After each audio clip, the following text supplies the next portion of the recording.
নমস্কার, আমি ডক্টর সঞ্চয়ন মণ্ডল। আমি কনসালটেন্ট মেডিকেল অনকোলজিস্ট। আজকে এই ভিডিওতে আমরা জানতে পারবো chemotherapy induced vomiting, chemotherapy induced বমি এবং তার প্রতিকার, রিস্ক ফ্যাক্টরস এবং ট্রিটমেন্ট। এবার আসা যাক যে কেমো ইনডিউস যে নসে ভমিটিং এর ক্লাসিফিকেশন বা শ্রেণীবিভাগ কি আছে। নাম্বার 1 হচ্ছে অ্যাকিউট নসিয়া ভমিটিং। অ্যাকিউট এমএসিস যেটাকে বলছে সেটা হচ্ছে কেমোথেরাপি দেবার 24 ঘন্টার মধ্যেই যদি কোনো পেশেন্টের ভমিটিং বা নসিয়া দেখা দেয় তখন তাকে বলা হয় অ্যাকিউট এমএসিস। নাম্বার 2 হচ্ছে ডিলেড এমএসিস, মানে যে পেশেন্টের কেমোথেরাপি ইনডিউসড নসিয়া ভমিটিং 24 ঘন্টার পরে হচ্ছে তখন তাকে বলছে ডিলেড এমএসিস। 3 নম্বর হচ্ছে অ্যান্টিসিপেটরি এমএসিস। অ্যান্টিসিপেটরি এমএসিসটা কি?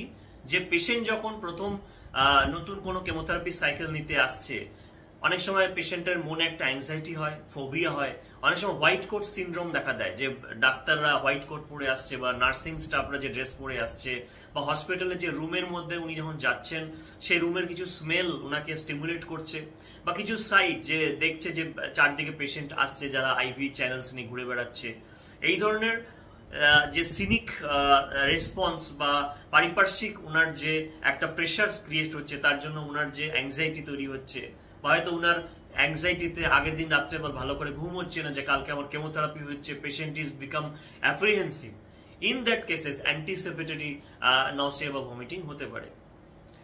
এছাড়া হচ্ছে ব্রেক থ্রু, 4 নম্বর হচ্ছে ব্রেক থ্রু এমএসিস। ব্রেক থ্রু এমএসিস কি? আমরা জেনারেলি যে ধরনের হাইলি এমিটোজেনিক ড্রাগস রয়েছে, যেমন বেশ কিছু ড্রাগস রয়েছে সিসপ্লাটিন, অ্যাড্রিনামাইসিন, সাইক্লোফসফামাইড কম্বিনেশনস, বা হাইডোজ কেমোথেরাপি, বা কিছু টার্গেটেড থেরাপি যেমন সাসিটুজুম্যাব গাভিটিকেন বা ট্রাস্টুজুম্যাব ডিরুক্সটিকেন। এইসব ধরনের ড্রাগসের ক্ষেত্রে আমরা আরো বেশি কসাস হই।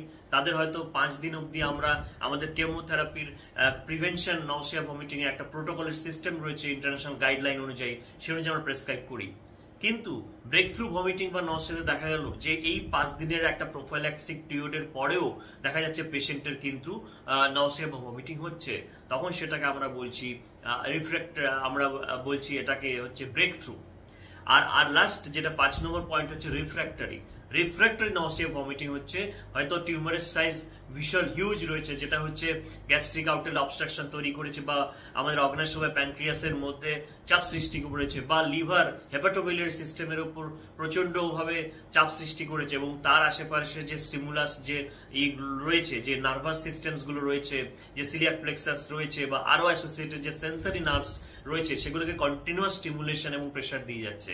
তো তার ফলে আমরা যতই মেডিসিন দিচ্ছে না কেন রিফ্র্যাক্টরি হয়ে যাচ্ছে, মানে সবকিছু ফেল হয়ে যাচ্ছে এবং পেশেন্ট কন্টিনিউয়াসলি নসিয়া ভমিটিং করে যাচ্ছে।